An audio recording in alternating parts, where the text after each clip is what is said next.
And we're live. Welcome, bienvenidos, and welcome to episode number 2 of Sayonara Baseball in the 2024 Major League Baseball season. My name is Brandon Payne-Beiser. I am joined by Kazuki Akiba. It's been a while since we last spoke. We kind of set ourselves up around the All-Star break, and now we're about 20 to 25 games out from the end of the season. So this is what we are faced with. We're kind of at the end of like figuring out what teams will make the playoffs. We're getting there, but I think what we're more intrigued by is a conversation that Kazuki and I have had, I would say, frankly, with a lot of baseball fans, is the individuals this year. And I think it's time that we try something that we're going to celebrate our 5-year anniversary together in about 3 or 4 weeks.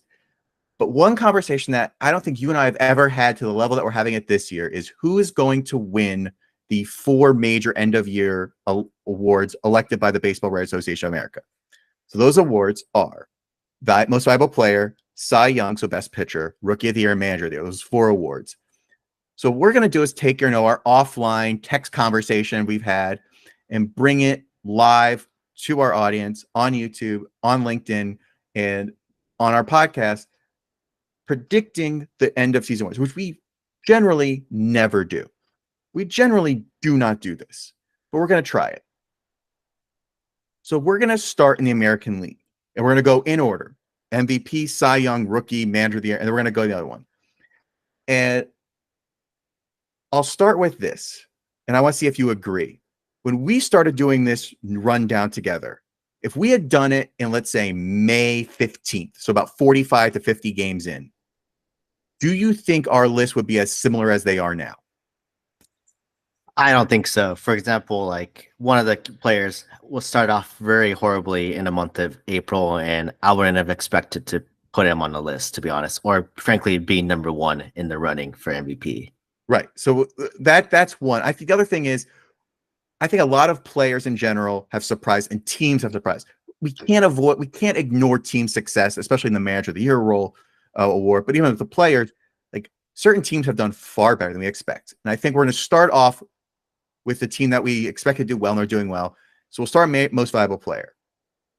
In the MVP American League conversation, so I'll give everyone our format. We each asked ourselves to nominate 3 players. We could potentially nominate the same 3 players, but obviously the nuances and the intrigue is, do we have anything that's different? In the American League, in the American League Most Valuable Player, the players that we nominated are Aaron Judge of the New York Yankees, Bobby Witt Jr. of the Kansas City Royals, Gunnar Henderson of the Baltimore Orioles, and Juan Soto of the New York Yankees. The 2 that we had in common, and we'll kind of go through the same format, are Aaron Judge and Bobby Witt Jr. So we're going to start with them, and then we're going to go back into Gunnar Henderson and Juan Soto. There was an article I used to read of like someone in business can make an announcement. They'll pick like the dark horse, like the likely outcome, what we hope for, and the dark horse. The likely outcome, I think, of the American League American League MVP is Aaron Judge wins. And I think it's because of what he did in June, July, and August. He's been pretty cool, not cold, but cool right now. But through 143 games, so basically through Wednesday, he was batting .320 with 51 home runs, 106 RBIs, an OPS over 1.1, a .217 OPS plus, a WAR of 9.5, and a career low strikeout percentage of 24%.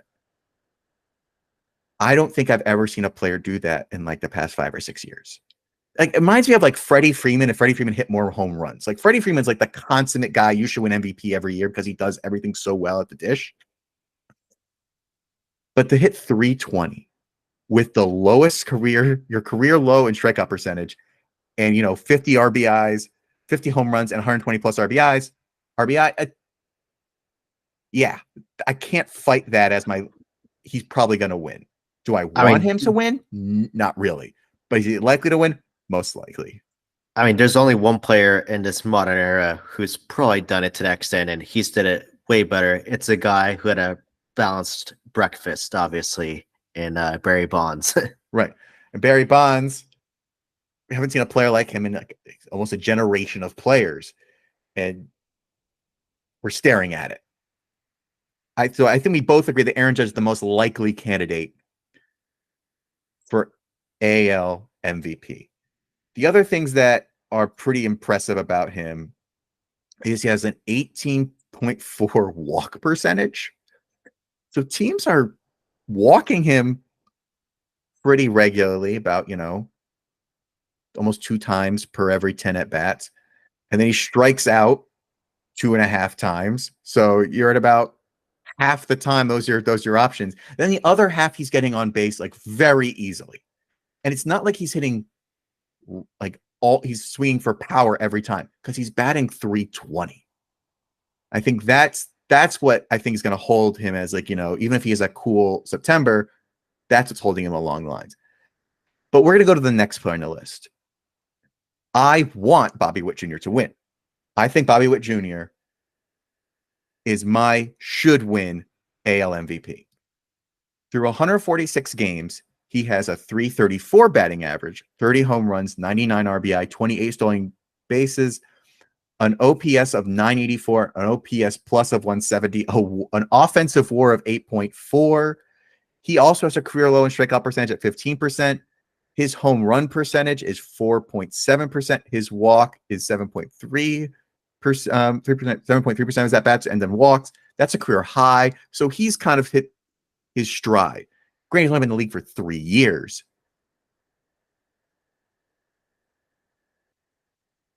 What else do you think is his a high fielding WAR? Like he does a lot of things to care. Like he truly carries the Royals. Yeah, 17 outs above average is a career high. 6 defensive runs saved. Like that's it's not as good as like Andrelton Simmons, like, amazing, because that's a whole nother level. But the fact that he's doing it with his bats and glove, and now the Royals are in the wild card race, probably gonna comfortably make it too. Like, he's carrying this squad. And I think that this is the player. This is the question about when people vote is how much does team success matter based on the player?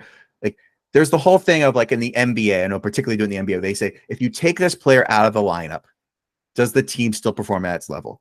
With the Yankees, they have enough talent that they could probably be healthily in the playoff race, the postseason race. I don't know. You could do the same thing with the Royals if you took out Bobby Witt Jr. And I think that's why I'm like, I think Bobby Witt Jr. should win. Will he win? I think he'll get a lot of votes. Likely to win. That's your own. Go to the betting markets and decide that. And now we've arrived at the place where players where we differ. So I'll let you go first, because I tried not to have 2 players on the same team, and you did. You had Juan Soto, who potentially is only going to play 1 year with the New York Yankees, and he's having a great year. I think Juan Soto to me is a catalyst that led to Aaron Judge being the number 1, spot for MVP this year. And he has a 7.6 WAR this year. Obviously, his defense is not great, but it's covered by his offense of 56.2 off, which is offensive runs above average. So that includes batting runs and base running runs. He's been amazing, hitting 289, 39 home runs, 115 RBIs, and 180 weighted runs created plus, so 80% better than the league. And his WOBA is 422, so he's getting on base at a high rate like Judge. So I think without him, Judge won't be this great, which is why I figure instead of Gunnar, who I thought I was still deserving, Soto still needed to be like highlighted here as like the top 3. And I think this is where like who's going to get votes. I think Juan Soto and Gunnar Henderson and I'll talk about Gunnar Henderson, are probably in line to get like the same number of votes. That's why I think we differed on this one. Gunnar Henderson batting 282 through his first 144 games is an 8.3 WAR. His a career high for the short number of seasons he's been in, a 5.5% home run percentage. He's got a career low of 22% for strikeout percentage, and he has an OPS of 905. So, I mean, the thing is, everyone is so young and so good on the Orioles. So I could probably, make a case for Ali Rutschman to like take some votes away from him. I could probably make some. I mean, even Anthony Santander. He's right, like Anthony Santander. Like every player on the Orioles, to a certain degree, could deserve like 1 or 2 votes.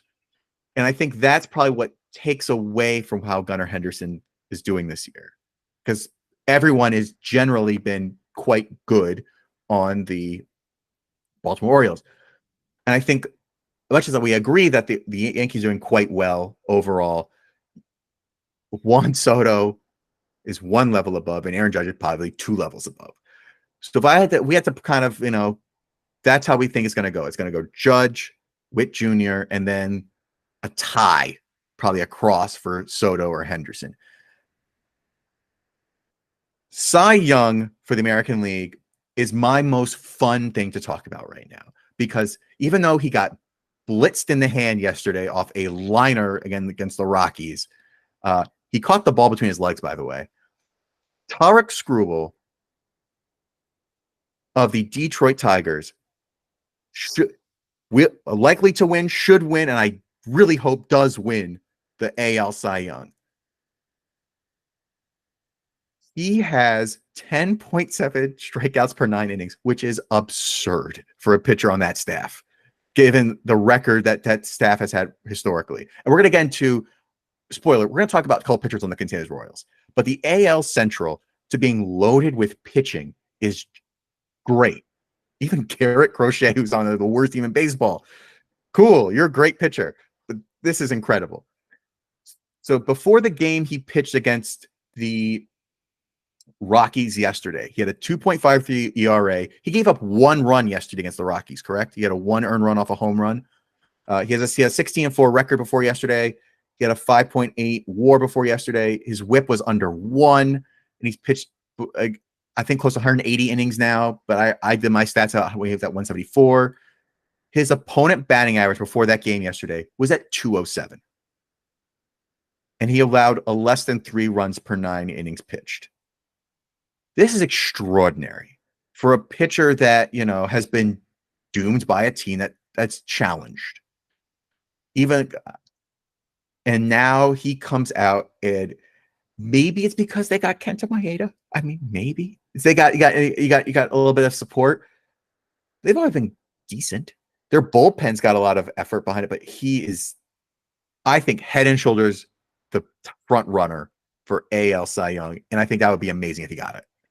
I mean, I think he'll get it. He has the highest pitching WAR out of anyone in the American League, and out of MLB entire league, he's second behind the guy that we both agree should win Cy Young in the league. So right, so I think that's the important thing. And then we differ on. We'll start with the Royals, because we each picked a player from the Royals.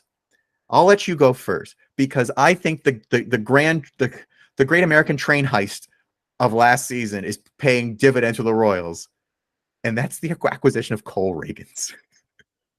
Yeah, I think I told you many times, I'm still baffled to this day why the Rangers traded him for Aroldis Chapman last year. I get you need a bullpen arm, but why a talent of Cole Ragans? Like, he's been amazing since the second half of last season, and this year's no different. He started in 30 games already, pitched 173rd and third innings, was a 29.6 K percentage, 11-9 record, 3.32 ERA, and 211 strikeouts in that amount of time. Like, that guy has a blitzing fastball. He's amazing. And I don't think he's number 1, but I think he should at least be considered for number 3 in the Cy Young voting race, because I'm another guy who's probably a tier higher than him. So right, and so I struggled with picking Cole Ragans because I've been more surprised, floored, astounded by the performance of Seth Lugo. So Seth Lugo was a Mets pitcher, ended up on the Padres, and then was a cast-off. And it's like, oh, we'll sign him for I think it was a 3-year deal for the Royals. 2.94 ERA, 16-8 record through his first 30 games, has a 4.8 WAR, a WHIP of 1.088, pitched 193 innings pitched, and an opponent's batting average of 229. I don't think I would ever have said those stats about Seth Lugo. He might win Most Improved Player. I'm not sure if that award exists. I apologize in Major League Baseball, but if there wasn't that award and there was that, give it to him, because what he has done, becoming like was he on the Mets when they went to the World Series? he was a bullpen arm. So what's interesting about Lugo was he was a starter bullpen arm, and he was like always that long man who could do multiple innings. And then going to the Padres, Padres somehow converted him back being a starter, and he had a decent year last year, which is why he got that 3-year deal. But no one expected him to take a huge step in the middle of like in his 30s Right. to be in the Cy Young He race. became the ace of a staff in his 30s, which I think is remarkable. Which I think, again, just the pure surprise of that. So I think that's my secondary pick. And I'll go to my third pick first. I think this is a year where a closer has a shot at the Cy Young, and that's Emmanuel Clase, because there are closers of how many saves. I think the second close in all the ALs took 28, which I get from rookie of the year. My rookie of the year choice, one of my choices is Mason Miller. I think is tied for second with a number of saves, but nobody has close to what Emmanuel Clase does. 43 saves through his first 6 games, a .68 ERA. So goodness gracious, a 4-2 record as of WAR of 4.1, a .66 WHIP, 66 innings pitched. He's only allowed 5 earned runs in his total so far this year, and opponent batters of 159. That's dominance. And I think dominance as a closer gets you into the Cy Young race. That's why I think he goes. Will he be the third over? Will he get third? Will he get fourth, fifth, sixth? I don't know. Because who you nominated as your other pick for Cy Young is like, Felix Hernandez on steroids.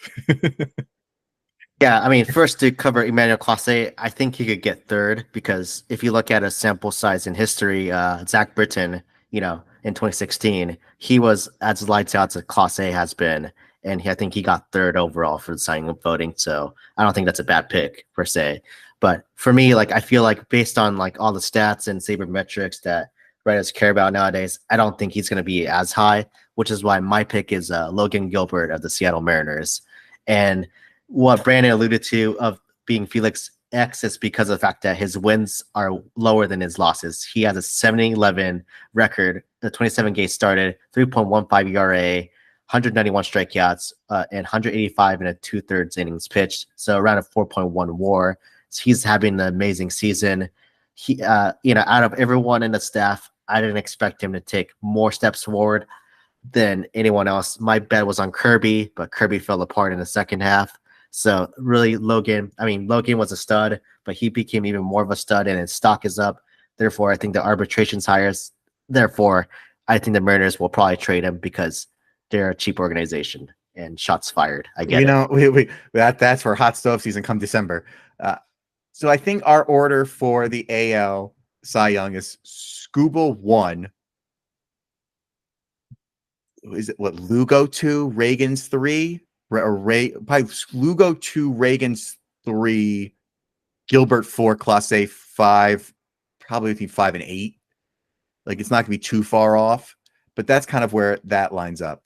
So now we go to Rookie of the Year. And Rookie of the Year, we were the same on 2 players. We were the same on Colton Cowser and Austin Wells.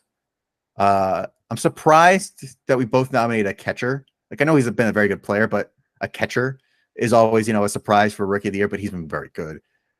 And obviously being the catcher for the New York Yankees puts a lot of visibility behind who you are. So that's it. And then, like I said, my differential pick is Mason Miller, the closer for the Oakland Athletics, because the Oakland Athletics are better. They're not last, which is such a bar to have. Like you are not last in your division. They have they're 68 and 82, 83. They're not far off from that. And you picked Wilyer Abreu. So let's start with Colton Cowser.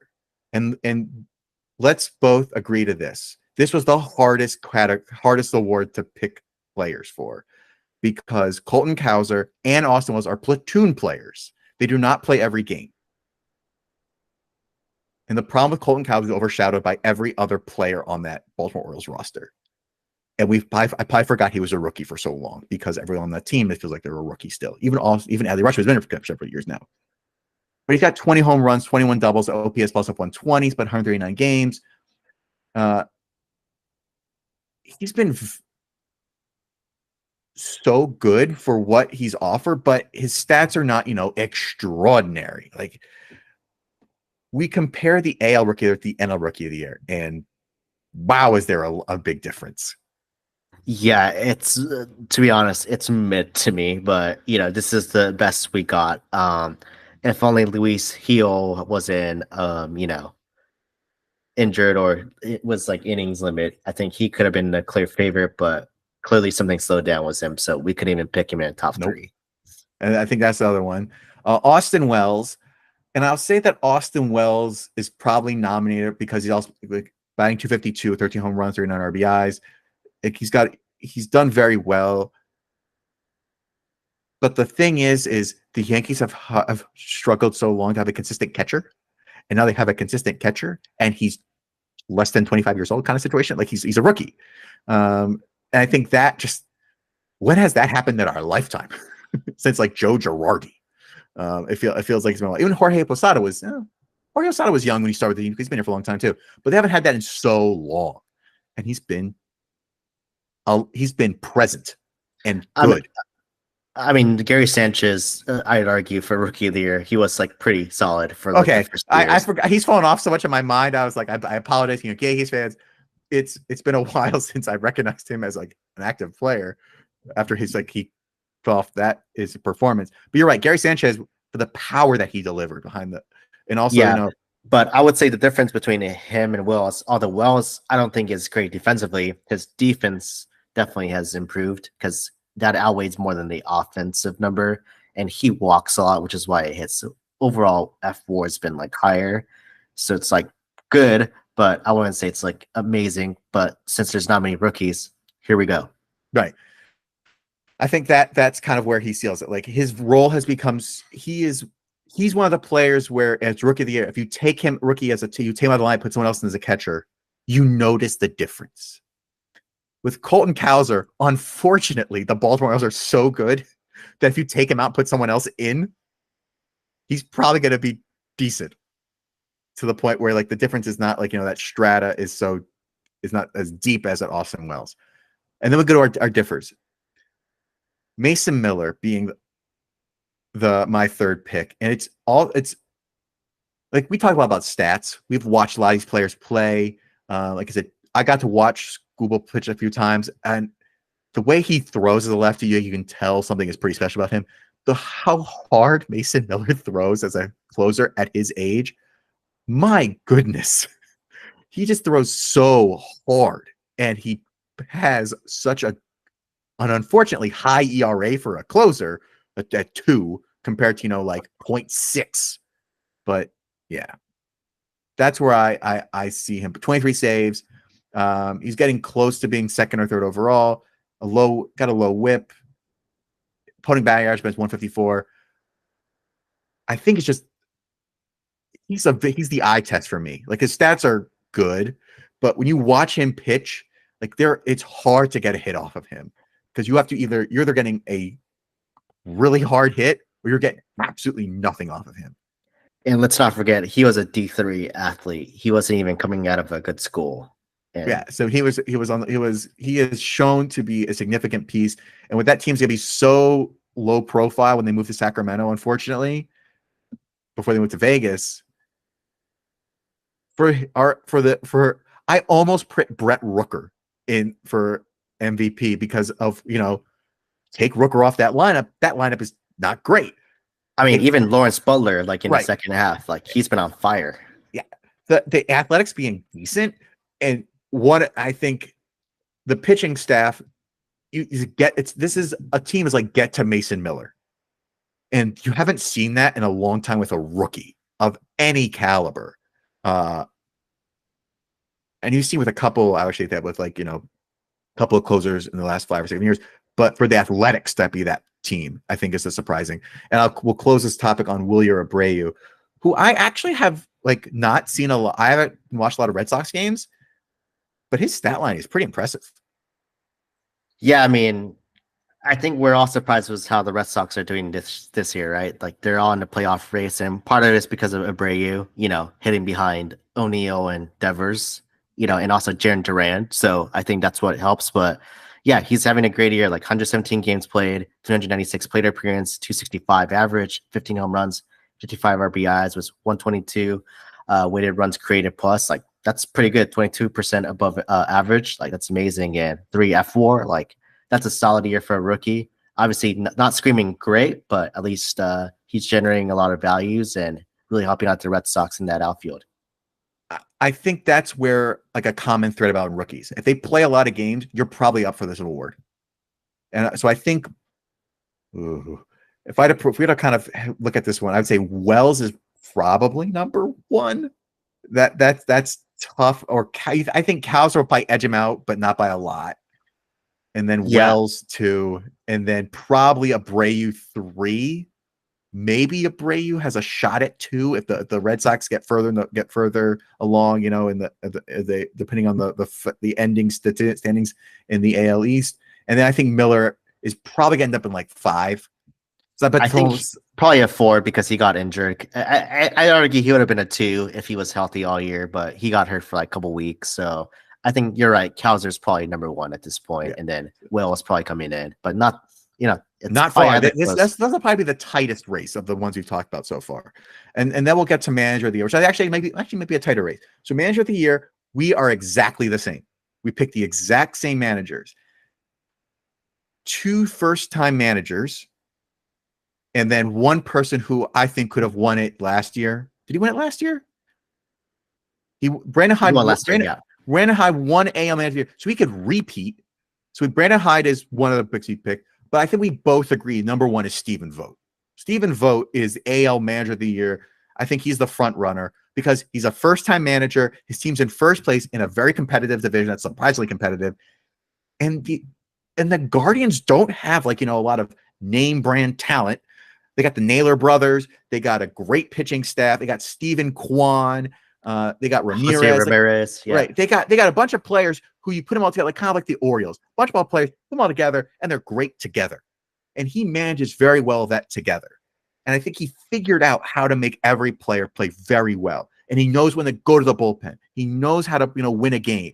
I think that's what stands out about him. Also, you know, former catchers do very well as managers. It's just like a thing. Yeah, I mean, you shouldn't say that about Scott Service. I'm kidding. Well, Scott Service probably too soon. But I think of like, you know, a lot of other catchers have been. Scott Service was good. He was a good manager. He's had a bad run, but like a lot of other catchers have been good managers.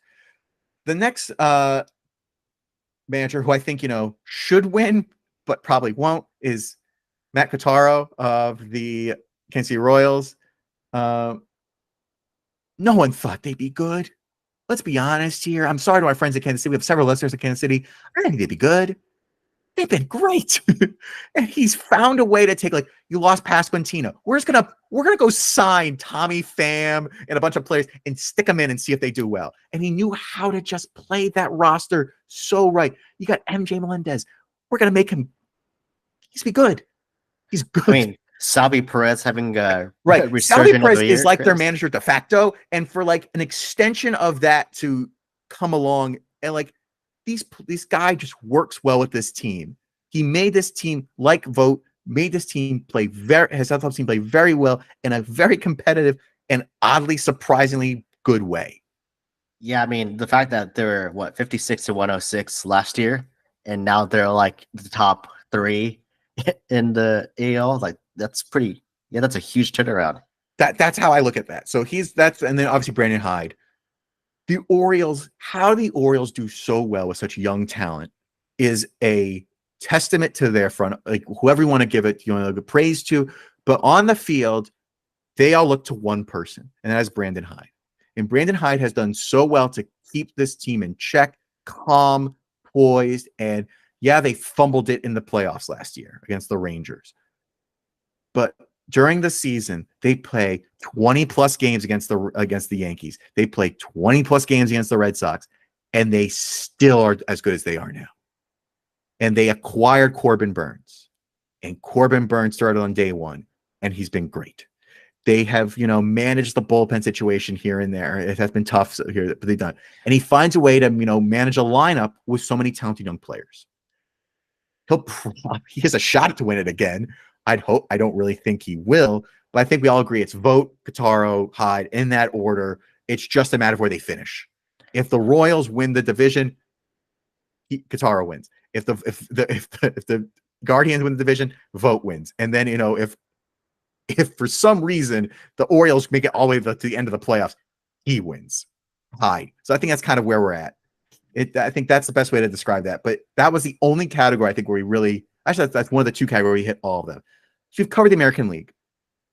We're gonna take a quick break, pay our sponsors here quickly, give a good ad read, and after the break, it's time for the National League. And I think you'll be pleasantly unsurprised who we're going to talk about, but there's a lot of, contention about what we're going to get into. As always, our episode and today's episode of Sayonara Baseball is presented by Anchor, Spotify for podcasters. Anchor is the platform that helps us create and deliver you this podcast wherever you listen to this podcast. Anchor is available at no cost to its users and is available and accessible on the go or at home. To get started with creating your own work on Anchor, visit anchor.fm/start. That's anchor.fm/start. Welcome back. We are back. It's Kazuki and myself talking about end of season awards outlook. We did the American League before the break, and now to the National League. Unsurprising for the National League most valuable player, we have two players at the top. Number one is Shohei Ohtani, who is likely to get a 50-50 season. Number two is Francisco Lindor, which I thought, that team has had such craziness go on with them. For them to have an MVP nominee or potential MVP award winner is remarkable. And Lindor, congratulations to you, because you have been the engine that can drive that train in the Queens. And he's been quietly underrated. His defense has been stellar, and hitting he hits 30-30 each year. Yeah. He's consistent. No one noticed it, but this year he's really up to another level, close to already over a 7 WAR. That's amazing. And he has a higher WAR than Ohtani. Well, yeah, because Ohtani doesn't play defense. Right. So that's my problem to as a comparative tool. But Ohtani 50-50 threat is and then the players we differ on are both shortstops or second baseman shortstops. Elly De La Cruz. Can you please read how many stolen bases Elly De La Cruz has in 2024? 64. 64! He is the best base runner in baseball. There is no question about it. He has batting .259, which is probably why he's not higher on our list, with 23 home runs, 96 RBI. There is no one who is a more electric base runner than Elly De La Cruz right now. And I think for that reason alone, he has to be in the consideration for MVP. If the Reds perform better, I think he'll be higher on this list too. But his all-around game is remarkable, and that's why he's here. My pick is Ketel Marte, who has not played a full slate of games. Batting .291, 30 home runs, 81 RBI. He's got a 5.8 WAR, a 5.9 home run percentage, which is his best of his career, which has gone back more years than I thought. And I think that's why I noticed him more, because the Diamondbacks have gone from wherever they were in the spring to being in the wild card race, because they were nowhere. Dominant in the wild card race. The second half, they just turned another level where which is why right. Yeah, we're going to talk about Torey Lovullo in the Manager of the Year conversation because of that. He took a team that, was a wild card team last year, made it the World Series. He took a team that was down and out in the spring and has made them firmly a contender for a wild card race yet again. And probably the best player is Ketel Marte. And I think that's why I put him there. Obviously, this is Ohtani's race to lose. Lindor is a clear second, and third is either of the two we mentioned. Probably Marte before De La Cruz, because De La Cruz has a lesser batting average. Let's go to the NL Cy Young. We have two of the same names on this list. You gave an honorable mention, and I gave a surprising one because he was lost. He did win his last game, but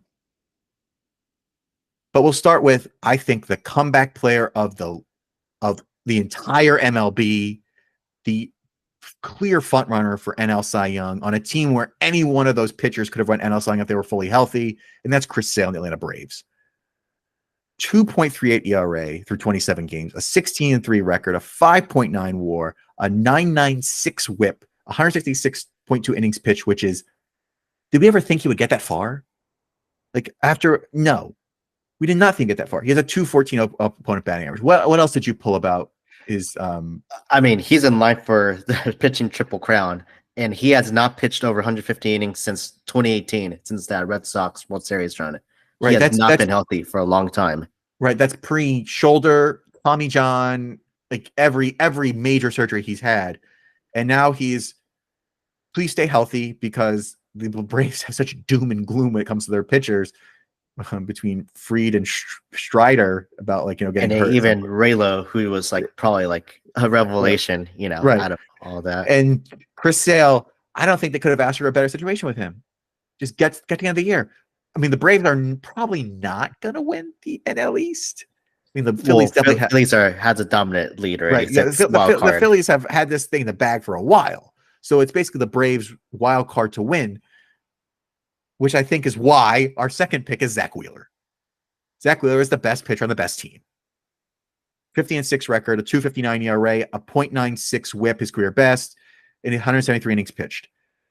He has a career best 2.5 runs allowed per 9 innings, a career best 193 opponent's batting average. And I think because of the fact of 3 major statistics, and we both agree on this, 3 major statistics being career best and being the top pitcher on the best team in baseball, you are a clear contender for Cy Young.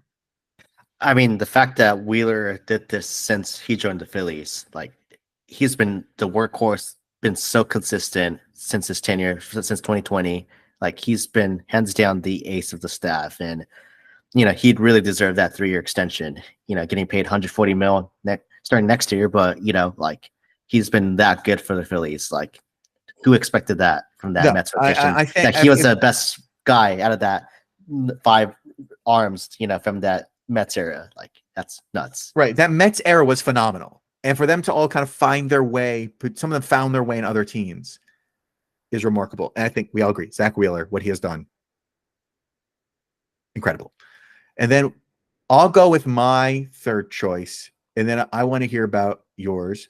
So my third choice is probably because, again, the surprise of it all, because we both picked pitcher from the San Diego Padres, who, again, how Prowler does it, we don't know. It's a mystery to all of us. He spends way too much money, and they never made the playoffs, and now they're probably going to make a wild card bid again this year. They have 2 pitchers at the top of their staff. You're going to talk about Dylan Cease in a moment. I'm going to talk about Michael King. Michael King has never been a starter for a complete season until 2024. 28 games pitched. This is before he pitched against the Mariners on Wednesday night. He's a 3.10 ERA, a 12-8 record, a 3.7 WAR, a 1.2 WHIP, 156 innings pitched, an opponent batting average of 223. For that, in your first season as a full-time starter, you're going to turn some heads. And he turned mine, because I never thought the Padres be even in contention. Because the Padres, I'm thinking it'd be great. I'm thinking Cease. I'm thinking Darvish. I'm thinking all the other players. Who are you? Who is this guy? And he was a long man in the bullpen. Comes out this year. The Padres did it again. They did it with Lugo. Lugo got a deal with another team. Michael King is there this year. He pulls this off. I think he's probably going to end up just outside the top 5, maybe, or maybe number 5 for Cy Young, because I think 3 or 4 is going to go to Dylan Cease, who you're going to talk about next. Because I think Dylan Cease is landing there, and what he has done has been significant, mainly because of the style he's pitched. Yeah, in the ballpark, right? Because last year he had a pretty bad year for the White Sox, and right this season, going from a hitter-friendly ballpark to pitcher-friendly ballpark probably made a difference. But I want to highlight this before I go into the stats. He threw a Padres franchise's second no-hitter on July 25th. Right. We did not expect him to throw a no-hitter, but he did it. And he's been probably the consistent workhorse of that staff this year, surprisingly. Made 6 starts, was at least 6 innings, and no more than 1 hit allowed. So he has that hot and cold, but he's been pretty consistent with that. 4th straight season was 200K plus, and his record now 170 innings pitched, 12-11, 3.71 ERA, and 205 strikeouts. He's been a pretty dominant starting pitcher, probably your number 1 ace going into the playoffs. Right. And the fact that they're number 1 ace when you're thinking about it should be you, Darvish. And it's not. Yeah. You would just like that. Preller acquires all this talent. He spends all his money. What does he do with it? Well, we'll see what happens. But they're in the contention for a wild card, and I think it's because of this, and because of King, and because of what we're talking about in the Rookie of the Year award. But you mean an honorable mention, and I believe when we had this conversation privately in the years past, we both said Hunter Green will probably at some point get to the place where he's going to be talked about as one of the best pitchers in the National League. And 2024 is his year. At least it won't be, he's not going to win NL Cy Young probably. But what happened around the All-Star break, you literally texted me, he did what? And the what was he threw under a 1 ERA for 7 starts on the Reds. I don't have up in front of me who they played, but 7 starts in the middle of the season for the Cincinnati Reds, and you have a sub 1 ERA. You're going to start, getting noticed. And he has a 2.8 ERA for the season. I think that's why I would say he has a better shot at getting above Michael King, even though Michael King has been more surprising. I think it's one is Sale, 2 is Wheeler, 3 is probably gonna be Dylan Cease. 4 is gonna be, I would argue, is Hunter Green, and 5 is Michael King, of the names we mentioned. If the Reds were better, I think De La Cruz in MVP race and Hunter Green would be higher on this list. That's the future of the Cincinnati Reds, because we saw with the Royals. The Royals had all these good players, just started cobbling them together, put the right manager in place, and to the moon they go. And I think we're getting there now. But now probably to the category and award that where all these conversations start. Every single one this end of the season is going to be about these 3 players. The National League Rookie of the Year award started with, I think Kazuki and I talked about this right before we started talking today, recording this today. It started probably about 7 to 10 players in April. It is firmly 3 players. And any 3 could probably win. And those 3 players, National League Rookie of the Year, the Jacksons, which is Jackson Merrill and Jackson Churio. So Merrill being the rookie on the Padres, Churio being the rookie on the Milwaukee Brewers. We all thought Jackson Holiday be the 3rd one, for the American League. That didn't happen yet. And then the surprise of everyone this season is the absolute ridiculousness that is Paul Skeens, who, 16 months ago was winning a College World Series with the LSU Tigers. Let's start with Paul Skeens. Comes on in June or July? No, May. Like mid-May, yeah. Mid-May. He has 10-2 with and his average speed of fastball is 99. He has this slinker pitch, which I don't know how you even categorize it, pretty much. An 85-mile-an-hour backdoor slider that is, when he when he pitched against Ohtani, it was like appointment viewing, and that was incredible. Because it was his 3rd or 4th start? It's not. And then he pitched against the Cubs, and because he throw him and Screwball, if you watch them, they both, throw really hard. Paul Skeens' stats with a minimum 100 innings, he is 2nd in ERA, 4th in WHIP, 3rd in FIP, 2nd in xERA, 4th in xFIP. He's 4th in K per 9, 4th in K percentage, 8th in opponent batting average. He's 12th in WAR, despite not being qualified. It's ridiculous what he has done in 3.5 months of pitching. He's the best, hands down, the best rookie pitcher since Steven Strasburg. It's been a decade. And to think that's how far back we have to go to compare. And Steven Strasburg threw as hard as they come. And Paul Skeens is there. Will Paul Skeens win National Rookie of the Year? I don't think so, but he'll get a lot of votes. And if the Pirates did not fall off a cliff in the second half of the season, he would be higher on my list. I think number one is Jackson Merrill. Because how many home runs did he hit to win a game? Was it 7?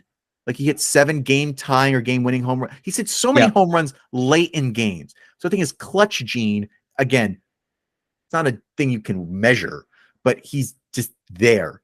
He's playing center field for the Padres. And he was a shortstop to begin with in center field for the first time, this season. Throw you out in center field, like, who's on your left and right? Let's remember, Fernando Tatis is one of the corners. And he's a shortstop too. Yeah. So, and then you got Manny Machado on the other side. You got all these other players. Just Preller fills in the gaps. So 23 home runs, 72 RBI, 16 stolen bases. He's got a potential 2020 season, a WRC plus of 126. He's up there. I think that's why. And then we gotta highlight his defense, like I said, because it's his first time playing center. It's super underrated. 7 outs above average for a center fielder. And an ultimate zone rating of almost 5. Yeah.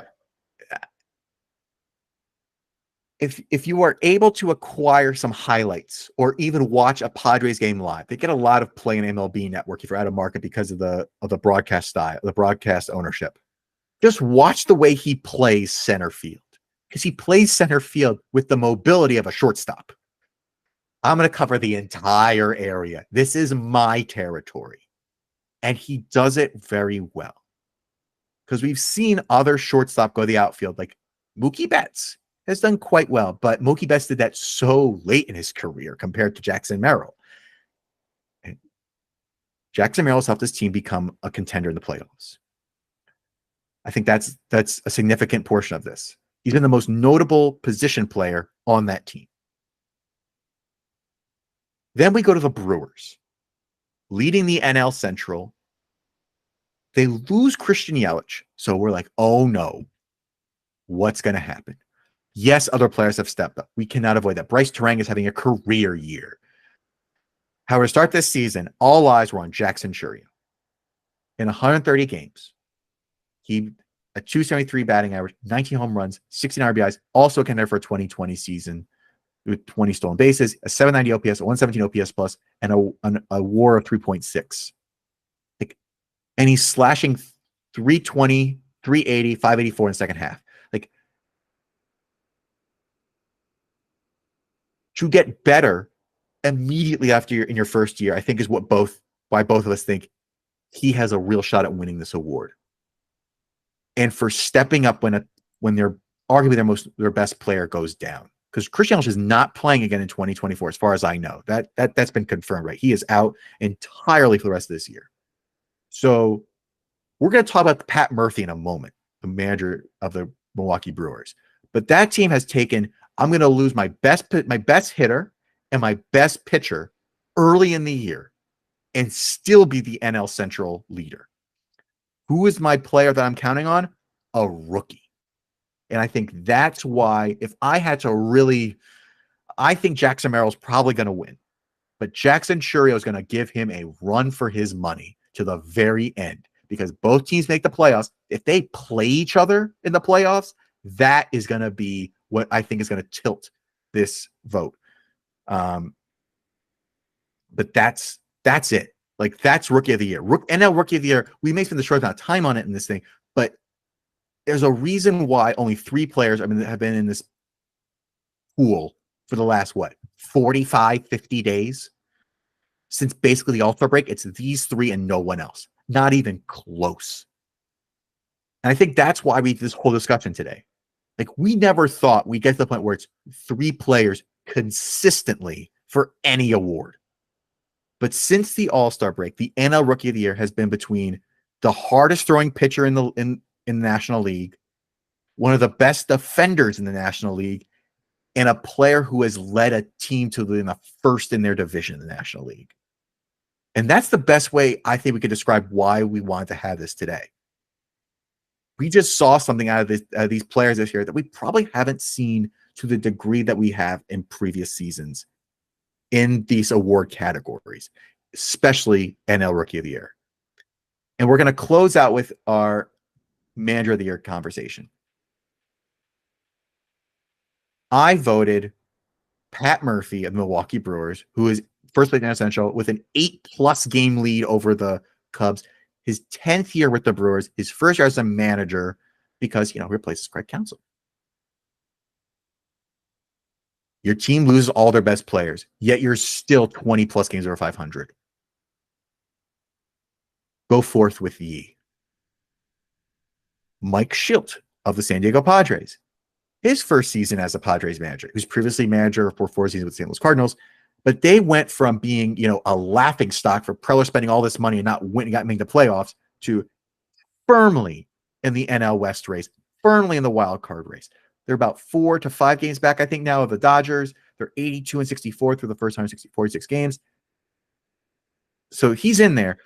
But again, Torey Lovullo, what he has done to take this team from being, again, don't be the team that makes the World Series and then absolutely falls flat on its face like the Rangers have. But don't be the other team. And man, did he turn it around. Because it is a 3-horse race in the NL West, thanks to Torey Lovullo and the Arizona Diamondbacks. Yes, Ketel Marte and that collection of players has been incredible. Torey Lovullo has been a team for 8 seasons, 81-64, and he took the team 2024 World Series and has a shot to probably do it again somehow, some way. So that's my NL West, NL manager of the vote. You picked Murphy, you picked Shildt, but you added, and I was reluctant to do it, but you added Carlos Mendoza. So again, please explain to our audience why Carlos Mendoza has to be in the conversation for NL Manager of the Year.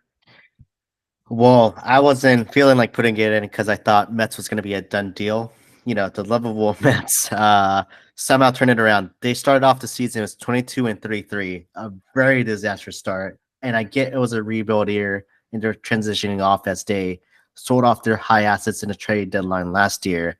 But since May 30th, they won 58 games and only has 33 losses. So they have the same amount of losses since their disastrous start and won so many games in. The fact that Mets used the most amount of players this year, 57 players total, because of injuries and underperformance from the players, that's been amazing. And on top of that, through May 30th, they allowed 37 unearned runs, which was tied for the most in the majors. But since bringing in the player, credit to their front office, they brought in Iglesias, and brought him up from the minors, and they signed him on a minor league deal. They've only allowed 21 unearned runs, the 8th fewest in the game. And credit to Carlos Mendoza for being able to turn this season around, having both Alonso and Francisco Lindor, and somehow stitching together this pitching staff that Severino, Minaya being the 1 and 2 of their staff. It's an incredible run, that they've been in. And now they're in the third wild card spot above the Braves, and they could dethrone the Braves and shut them out from the playoff race. They've been that hot since May. I think that's why we have to. I was reluctant to do it because you can't. I don't want to be that. I want to be cliche, but he's got to be in the conversation. So if we were to kind of look at this race, I don't know who's going to win NL Manager of the Year. I think Mendoza probably could pull it off, but I think Pat Murphy seems to be the front runner. Shildt is probably number 2. Mendoza is probably 2 or 3.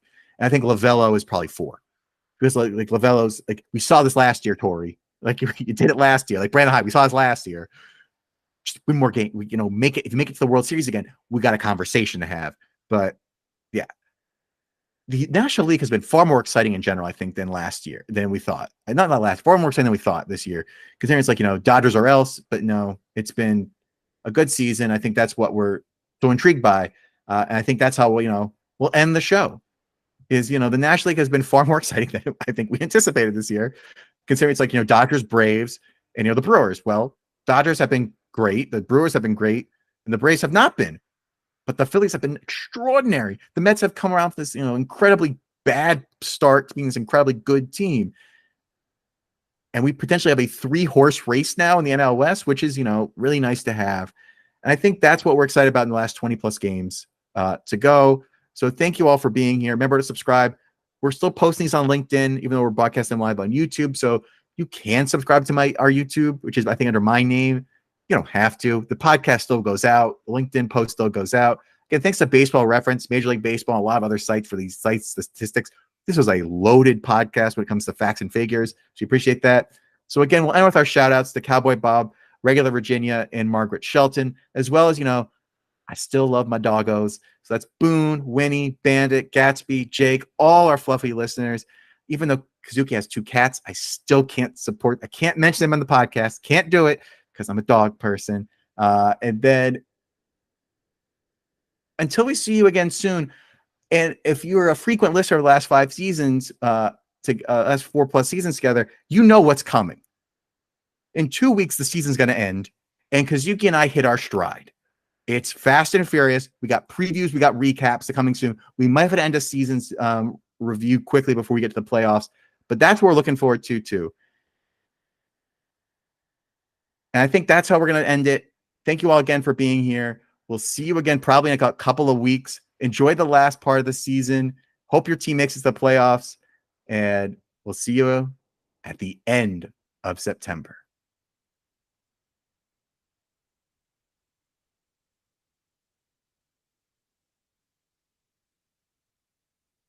All right, so there are